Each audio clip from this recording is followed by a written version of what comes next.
A loop is not a beat. A loop is a starting point.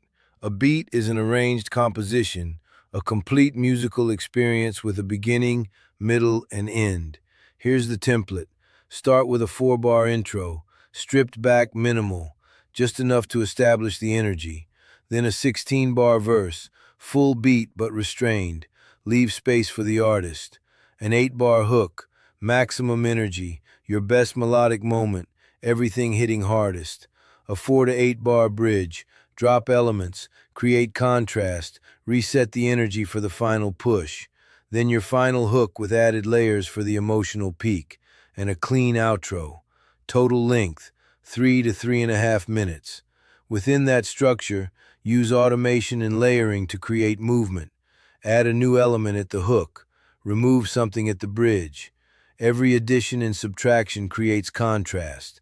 Contrast creates emotion. Emotion keeps listeners engaged. A great arrangement makes the artist feel every section before they even know what they're going to rap about. That's the goal. Module 4.